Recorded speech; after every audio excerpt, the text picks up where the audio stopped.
pa ang kalbaryo at babalik tayo muli sa Land of Dawn. Magsisimula na ang game number 2. Punta na tayo sa ating mga casters. Mas lalong higting ang tensyon matapos ang unang laban na na-secure ng TLPH. Pasok muna tayo sa pangalawang laban ng ating Grand Finals na kung saan makakabawi nga ba ang Onyx Philippines. Alam mo, excited ako dito kasi for the longest time, parang 2 taon ata, Fredrin ang nangingibabot. Isa si Carlito sa mga talagang matitindi mag-Fredrin at ngayon ay hawak niya to.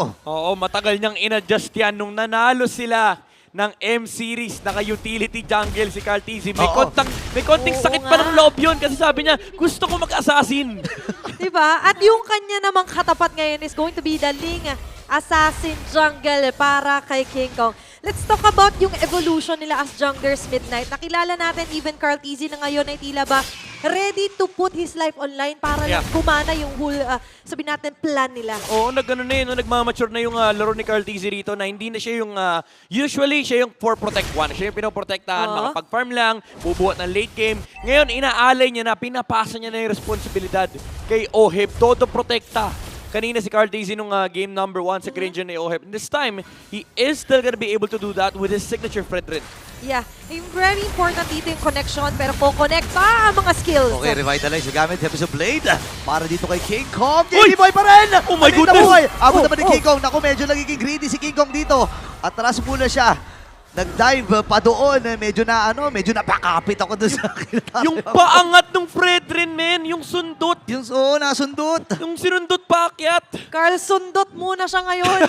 Diba, pinigilan niya yung attempt doon ng King Kong. At tama ka, Burrito, tila ba sobrang, sabihin natin, asim or lalim doon ni King Kong. Pero alam niyo kung paano pipigilan yung kanyang sarili. Pero hindi ata mapipigilan kasi pumasok si Brusco. Ngayon naman, nailatag yung Asher Echo. Tatama yung Star Shotter. Pasok din si Carlito na yung mag-embrace shot. Mula kay Carlito, hinabot si Brusco. Makakapatay kagad. 1-for-1 na magiging palitan. Hindi pa natapos ito kasi si Kirk ay nasampahan din. Ngayon naman ay si Sanford ay ginigilid lamang and Sanji ang makakasecure ng kill. Sobrang daming control ng TLPH. Again, ganito. Yung usually pinampanalo nila, minsan hindi mo kailangan ng damage XP. Dalawang utility on the jungle in XP. Kasi yung mga damage dealers sila nanggagaling sa mid at nanggagaling sa gold. Kitang-kita mo kanina ang tagal patayin ng mga frontliners ng TLPH. Kumbaga, kailangan lang ng tamang timpla dito kay Sanji. Oo. Grabe, no? Kahit yung green camp natin dito, grabe yung pag-aay ng TL. Yeah. Ayaw bigyan ng farm si King Kong kasi ganun yung nararamdaman daw ni Cartesi for the past 3 years. Pag jungle ako assassin, ganyan yung ginagawa sa akin eh. Oy, wait lang, may ginagawa din kay JP dito. Asher Echo, tinamaan yung dalawa. Burus ka naman ngayon. Taunt is there para dito kay Cartesi. Binabato-bato lamang ng planggana. Oh my goodness. Naagaw pa. Grabe naman yun. Focus lang si Carlito dito, ha? Locked in. Bawal siya makuhaan ng kahit ano, green, bawal makuha yung Lito, bawal makuha yung Turtle. Alam mo, marami ako nakikitang comments 5 araw na kapag retrihan daw malala, si Cartesi talaga yung boto nila. Yeah. Kahit kahapon, di ba, with that, kahit nga si Sanji, balita ko na bigla nung sumama nga dun sa diversion play. Oo. Ay, Di ba, oo. kumbaga, sa split-second decision ni Cartesi, sobrang dami nung nabibigay niya na spasyo para sa Team Liquid. Ang dami na na-inventong combo sa retry, no? Yung sundot retry, merong Thornrose retry, yun, diversion, lakad retry. Bago na naman. Oo, ibang klase. Tapos may dash out pa siya, no? So, doon natin masasabi na sobrang taas ng kalibre ng paglalaro ni Cartesi. Kahit ano pa ilagay mo, kahit utility pa yan, kahit assassin pa yan, na pinatunayan na niya, no? Pinagtibay na ng panahon at oras itong sabihin na natin mga roles na nilaruan na nga ni Cartesi. Pero going back, no, yung main role or idea ba dito for Onyx is to, sabihin natin, somehow sumabay ba sa early game dito, Midnight? I think they just wanted to farm, pero sige, Kirk dito, Ay. napagtripan ni Sanford tsaka ni Carl. Double, JP. Ngayon, 4! Mula sa Team Liquid Philippines. Ang hirap labanan nito. Alam mo yung, if ikaw yung Onyx, yung kapag nahuli ka na ni Carl or ni Sanford, wala ka ng takbuhan, tapos hindi ka matulungan nila King Kong kasi si King Kong pag sumama dyan, anong gagawin ko dyan, pre? Oo nga. Ang kukunat eh. Kailangan din ng oras si King Kong. At tama ka doon, kumbaga no way out. nagiging dead end. Kumbaga yun, lalo na nga dito kay Kirk. Pero ngayon, it's going to be an ending na gusto ng TL. Another turtle para kay Carteezy. Alam mo, nag-worry ako dito kasi sa ngayon hindi pa natin nakikita. May mini-game din. Mamaya nalalaroin ng Onyx Philippines dito kasi agawan ng purple buff ang ating i-expect. Lalo na sobrang brusco na itong mga to, di ba? Ganda ng ikot 5 minutes. This is perfect timing from TLPH. Pressure sa may bottom lane. May trade naman yung Onyx Aray. sa top. Napakab din ako sinulubog na. Nagamit yung Purify. Kelra binitawan na rin yung kanyang Zaman Force para lang makatakas doon sa plano ng Team Liquid Philippines habang merong cross-map play na ginagawa din ng Onyx at nabasag din nila yon. Pero maganda yung pressure na dun sa bottom side mid that you mentioned nga 5 minutes, ugali ito ng TLPH. Oo, talagang nandoon yung priority nila. Mabigyan ng spasyo si Ohe, baka pressure ng lane. Pero maganda yung pinili na trade ng Onyx Philippines. They had the lane, go to the top lane. Nakakuha sila ng tower dito against Sanford. So kahit paano, mitigated ng konti yung snowball ng TLPH. But so far, hindi pa naman tayo nakakita rin ng mga magandang diversion play dito from the Monster Mage himself. Mas expect natin ba yan on the mid? Or pwede rin naman ngayon makipagsabayan ng Onyx? Feeling ko talaga, control muna ng mapa. Tama kayo, yung mid-priority napakataas dito for both sides kasi dito manggagaling yung rotation. Pero mainit din dugo ng TLP sa mid! Ayun Mid lane na. Sino hinuli? Okay, nagamit yung Purify kagad ni Super Friends. Ngayon naman yung nakasabaw ni Blab Blab. Sanji at ang buko ng Team Liquid Philippines. Pero patas. Kaya lang si Obi nakuha ng kill. Ngayon si Carlito ay umaabante na naman Ipak! sa kasama si Sanford. Sila na Ni Purple, nagiging ni Purple. bros dito. JP Oheb ay nakasilip din. Wait lang, nakuha pa rin naman ni King Kuyo. Pero masyado ata malalim. Si Sanford under the base dive. Pero meron na ito diversion play na gagawin. Uy, naghahanap ng additional play. Pero si Philip kaagad. Grabe. Si Sanji, grab. Sabi niya kasi kung ako'y Louie, ganyan din yung gagawin ko. Pero kita mo yung importansya ng mid for these two teams, no? Napakaganda nung edit sa JP pero di pa tapos. Oh, yun Mid talaga importante. Grabe yung combo dito. Lapag-zaman for si Kelra. Pero alam niya na bitin pa yung kanilang damage. Revitalize ay nagamit at nabitawan na rin ni Brusco. Astral Echo ay mailalatag ni Sanji. Pero habang nangyayari pala yun, sinisimulan na ni Oheb at masisecure ng Team Liquid ang pagong. Importante yung mid lane, kaya doon din pumuro yung TLPH. Pero for King Kong, ito naman yung afford niya ngayon na gawin midnight. Trade lang talaga, hanap ng cross-map play, look for farm, play the perfect lane game na kung saan kapag ready ka lumaban, pwede ka mag-commit ng Tempest of Blades. Pero kapag walang magagawa dito yung Onyx Philippines, just opt to pressure the map, kumuha ka ng side lane, mag-farm ka para at least hindi ka nabe-behind ng farm versus the Fredrin. Yeah, and even yung idea na ilaban talaga yung purple buff doon ni King Kong is actually a great idea here para sa Onyx Philippines. Meaning for TLPH, ang pinaka-tricky dito is kung paano aabutin mamaya si Sanji. Ay, oo nga, ang hirap nito Kung baka iniisip ko rin lang well, sapat naman yung kanilang crowd control dito, Midnight. Kaya naman nila, kumbaga they have the tools to deal with TLPH. Ang problema kasi dito, yung farm disparity, yung farm difference. Ayun Oo, pa. nag-e-enjoy si King Kong. Kanina pa siya nag-i-split push. Pero oy! Hoy, grabe ito Danger! ng agad! Super Prince ay namatay! Napabilis sila. Sanford! Grabe nagamit din. Masyado malalim natin si Sanford. Pero sa atin nakakapan! At this Nabuhay time pa! nakakuha si JP ng isa. At ang napitas, walang iba kundi si Brusco. King Pero Kong? si King Kong, andito na, lilinisan ng mga naganap. Nakakuha at nakapitas din itong Sigma Jungler. Di pa Di ka tapos, pa siya tamaan doon ng pokes mula kay Kirk? Sanji. Pero may bakbakan na naman.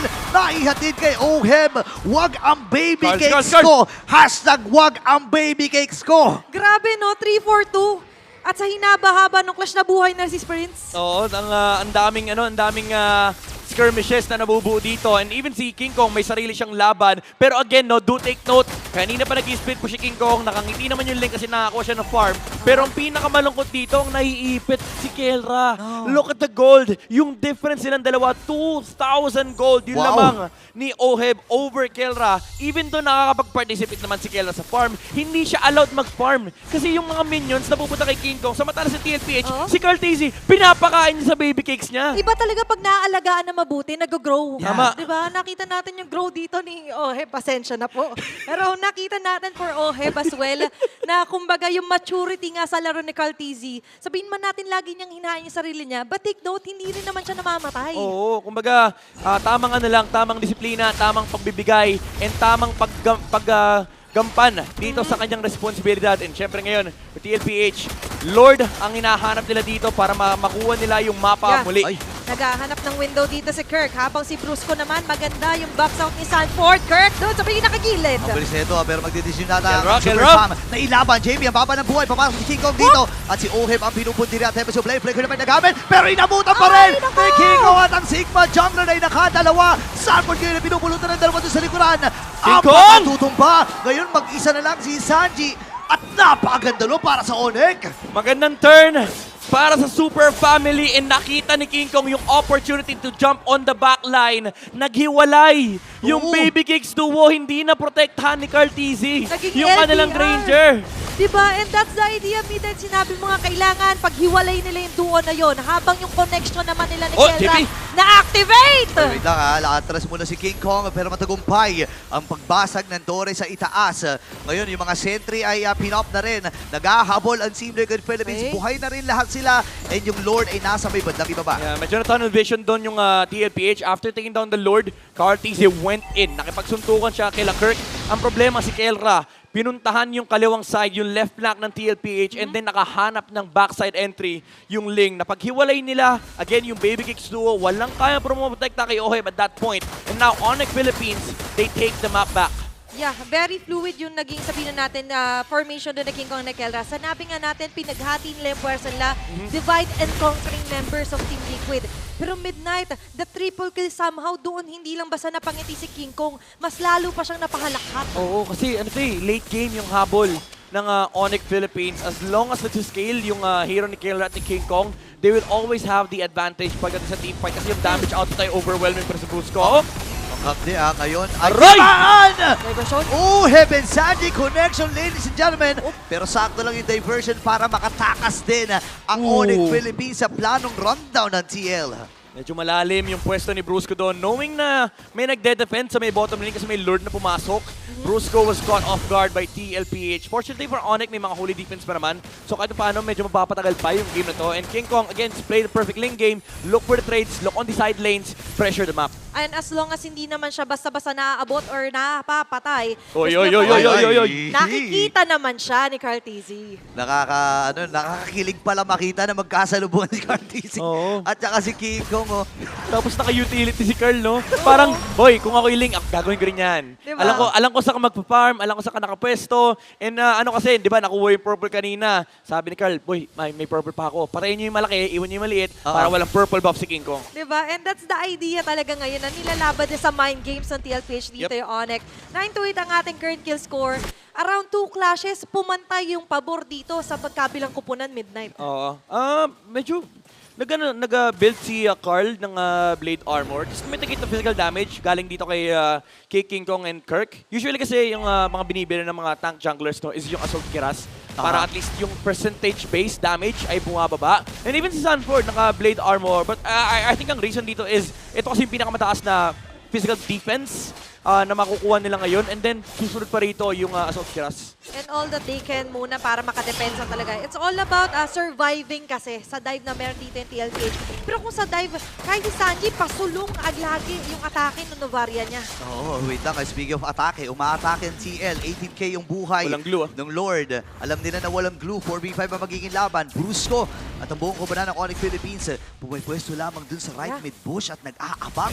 Tsaka tricky to kasi dahil butas nga yung top lane nila, Yep. laging may threat na pwede manggulo doon sila Super Fence. Doon magaling naman sa chase down yung Onyx. Yeah, pwede nilang patagalin to honestly kahit magdamag sila mag-Lord Dance kasi control ng Onyx Philippines yung side lane and yung glue is always gonna be in charge of resetting that wave. Kaya mabilis yung response dito ng Onyx Philippines. They can force a 5v4 clash.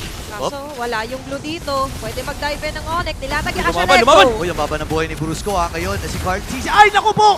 Nakakuha na ng Lord! Kaya lang namatay. Ito nga si Brusco. Diversion kagad pa atras. Successful ang plano ng Onyx Philippines. Nakunin ng Lord. Kita mo yung galit ni Carl TZ. Alam nilang wala silang magagawa sa Lord. And nung nakita nila yung diversion parang kay Kirk, naghanap na siya ng potential next target kaso wala talaga sila nakuha. Yeah. Eh medyo kalungkutan yung nangyaring setup na yun for TLPH kasi alam nila medyo wala ka rin talaga magagawa eh. Kasi hawak ng Onyx Philippines yung side lane, hawak nila yung opposite lane ng Lord, and then nag-force ng 5v4 engagement dito yung Onyx so they had to back off habang kinuha ni Kelra and King Kong yung Lord. Ito yung kahirapan pag compromise yung pinakabase mo eh. Kanina nga, lagi natin binabanggit, mahihirap nahihirapan din alone dito si Carl TZ kapag wala si Sanford. Pero ngayon, dedepensa muna ang Team Liquid. Onyx Philippines mamarcha, bandang gitna, pati yung baba, naka-flow yung minion wave. May Lord na dala-dala rin. Mabilis lang to para sa Team Liquid Philippines. Hindi na sinamahan ng Onyx dahil nga naman hindi sabay-sabay at hindi nagsabay-sabay yung mga minions na kasama nila doon. So parang ibinigay na libre para sa Onyx. Pero sila na may hawak na lead. Nirelaxan lang siguro ng Onyx dito. They want to play it safe. Knowing na alam nila na sila yung late game. Nagsiscale yung mga hero sila. Tumataba si King Kong. They now have the lead. So there's no point on exerting any extra effort na pilitin pa samahan yung Lord. Kasi basag naman yung pupuntahan na lane ng Lord. Siguro ang iniisip na lang nila dito is naghahanap sila ng yung matinong opening para either mabasag yung mid or force a 5v4 engagement na kung saan magagamit nila yung split presence ng Ling para mapaghiwa-hiwalay nila yung TLPH. Tama rin naman. Also maintaining yung figure kasi nakakuha na sila ng lead dito. Kanina nga binanggit natin, kanina shaky, pero ngayon hindi na shaky kasi dun sa pinaka-tumatangkin na damage, topping the church sa dito, si Bruce at si Kirk. So kaya na nila indahin, kailangan na lang nila ng oras at nakuha na ni King Kong din yun. Sobrang ilap din kasi ni King Kong. 4-0-1 na KDA para sa Ling na laging kasama sa team fight. Para bang ang hirap isipin kung paano nangyayari yon. Pero ang Onyx Philippines, alam kasi nila kontrolado ang sitwasyon. Hindi nila kailangan isipin yung top lane. At ang importante lang para sa kanila ay humanap ng mga paisa-isang trade. Kasi matitelegraph ng Onyx kung saan yung pwestuhan dito ng TLPH. They're always gonna be stuck inside their base knowing na may Luo Yi. So yung diversion dito ni Super Fins, di pwedeng i-underestimate ng TLPH. So you can assume, kahit hindi mo kita yung info, if you're Onyx Philippines, alam mong nandito lang sila sa part ng mapa na yun and laging may maghahawak nung top side. Yan yung, kumbaga, domain na ni King Kong yan. Yung kalahating mapa sa left side, mapa ni King Kong yan. So if you're TLPH, yung solution dito is to find King Kong on the opposite lane pero hindi rin pinapakita ni King Kong yun. Actually, for the last 30 seconds, never nagpakita yung Ling. Kumbaga, yung Onyx, nafo-forecast nila yung pwede maging position there for TLPH. Meanwhile, for TLPH, sobrang cloudy nung mapa sa kanila ngayon. Yes. Not only that, compromise din kasi yung setup nila dito. Imagine, naka-purify po si Super Friends and Kelra na by the way, hindi rin. Ayan! Ayan na, hinuli si Sanford pero may mga nagamit na skills dito ang Onyx Philippines habang nag-spread lamang. Ito si Sanford. Oo, pero ganda nung heads up lane ng Onyx na hindi yung Ling yung pinadala nila, 4 na members. Kasi alam nila pagtatangkaan ng TLPH yan Uy, nakita. Pinaburst! Nakita, buburst ata nila dito. Si King Kong ay nakasilip din Aabot, ako. Pong! Pero si Carlito nakakuha! Ibibigay na ng Team Liquid Philippines yung kanilang jungler. Pero kuha nila yung Lord. Pero namatay din si Carl TZ. So if you're Onyx, pwede ka mag-relax lang. Pwede mo sabihin na, okay, sige, fine. Ganda ng call. Yeah. Napatay ng TLPH yung Lord pero di rin kasi nila magagamit. May. Pagkibot balikat na lang muna kasi 'di ba nakita natin yung idea, rush yung Lord. Pero for Onyx, as you mentioned, okay lang. Nadapaman, bangon lang ulit. The Lord will be marching on to the mid lane. Pero Burrito, for Onyx, hindi nila problema yung pagtunaw dito. Yun nga mabilis lang para sa kanila. Nabanggit ni Midnight kanina, yung taas ng damage ni King Kong, yung taas ng power dito ni Kelra. At doon kailangan tumingin ang Team Liquid Philippines. Ngayon si Kirk, dumamba na nga kagad. Infernal Pursuit ay nagamit. At ito yung sinasabi kong salubong. Talagang hindi na nila pinatawid doon sa river. Uy, sumanib. Wait lang, nakasanib. Okay. Medyo malalim ata si Sanford Ganda dito. yung May latag. ba siya? Brusco, sinasalo lang yung mga bala mula dito kay Ohem. Habang Sanford, kinati yung kanyang buhay. King Kong at si Kelra ay sumisilip din. The KK connection. Napaparamdam na nila kung gaano kahabdi ang kanilang mga pokes. Naglambingan lang sila sa mid. Napatay pa rin naman yung Lord sa gitna. So another reset for these two teams. Wait for the next Lord. Ang kinaganda for Onyx Philippines is napatay nila si Carl TZ after the Team Liquid bursting down the Lord. Sobrang commendable na napakatapang ng TLPH na gumawa ng ganong play. Kasi technically 50-50 yun. Hindi nila nakita kung nasaan si King Kong. Yeah. Kasi ang ganda ng pwesto ni King Kong Never siya nakita ng TLPH for the entire setup ng slow push. Never nagpakita yung Ling up until that mid wave. Nung nagpakita yung Ling doon, siguro na telegraph nila magbabuff muna kaya nag-call dito yung TLPH ng burst. Pero again, hawak pa rin ng Onyx dito yung mapa. This is still their Lord to lose. Tsaka maganda na point mo ang tapang nila kasi imagine butas nga yung top lane nila. Any moment so, pwede ngang doon may King Kong na Oo nga bigla na lang tumapos ng laban. And as you mentioned, dahil nga sa ganitong sitwasyon, lagi at lagi may humahatak sa lamulto na kailangan lang dumepensa. Yes. Siguro yun yung concept dito ng TLPH. Parang either way, mawawala yung Lord sa atin eh. So, just make a play. At least, di ba, you force the 50-50 kesa 0 to 100. Kasi for sure, yung Lord ay mahahawakan ng Onyx. So, this is TLPH always trying to look for plays na pwede nilang may pang-counter sa kung anumang setup na ginagawa ng Onyx. Again, super important nung top lane presence dito. At some point, may aakit dyan from Onyx Philippines. Lagi at lagi yung threat na yan 100%. Diba? Yeah. Nakikita natin every game. Lalo nga meron silang Louis. Yan yung number 1 threat nila ngayon. Pero aside from that, uulitin lang natin na King Kong very good on to ganda! finding hiding spots. Pero ito yung Huli. nakita sa hiding spot. Ang ganda, may CCTV. Bilang ng TLPH kung ilan yung aakit dito from Onyx. Pero may diversion May diversion. Sa kaya lalapag yung diversion play na ito. Uy, doon pala sa ulo. Ibaba, Mainit. wag maingay. Oo, bawal yung ginawa ng TLPH kanina. Kasi ngayon hawak ng Onyx yung Lord. Wala nang pake sa top lane. Sabi nung Onyx, alam namin may threat din dyan sa top. So walang aakyat sa amin. Diba? Naramdaman and maganda nga yung idea na ganyan. Di ba basta padadaig dito ang TLPH. Pero as you mentioned, yung Lord talaga is high chance na Onyx ang makakuha na to. Pero pwedeng ilaban. Parehas walang gusto umakyat. Wala. Kasi alam nila pinagpaplanuhan sila para parehas. Ayaw magpakita dito ng parehas na kung sino man ang talaga doon. Pero kasi ang mahirap, may diversion ng Onyx eh. Pwedeng linlangin nila doon sa gagawin ng Onyx, di ba? Pilipinas, welcome to the Lord minigame. Ito na naman tayo. Almost 21-minute game time dito, Midnight and Burrito. Grabe, oh. But still, tingnan mo yung tagong ganito ng Onyx. Oo. Deja vu to sa ating lahat eh. Kapal na nung ang kapal na ng stocks ni Ohai ba? 900 na. So, kaya Halos pala 1,000. Oo, kaya pala ang dali i-burst nung Lord na for TLPH. Pero tama nga, Atine, yung wala talagang gustong gumawa ng play. Wala. Kasi delikado yung top lane, dead lane yan. Pero ito, Onyx Philippines replicating what TLPH did. Kita. Sinubukan nila yung burst. Pero ito yung problema kasi, yung vision na binibigay ni Sanji.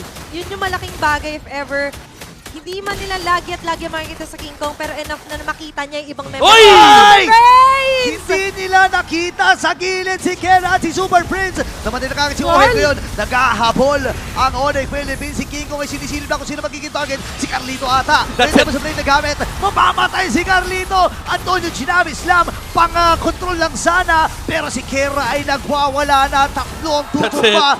Make it 4. At kumpleto pa ang Super Fab. Nasa loob pa ang Onyx Philippines sa base ng TLPH si Sanji. Oh, no. Kinakat niya yung wave sa top kaso may paparating sa mid. Oh my gosh, hindi na ata siya makakatakas dito. Nagamit yung Wonder Crown, pop yung immortality, lahat na pinagbibenta, lahat na pinagbibili. Pero ang Onyx Philippines, diretso lang ang kanilang misyon, kundi tapusin ang game number 2 at kunin ito. Securing their game win! Onyx Philippines! All-1 na ang ating score!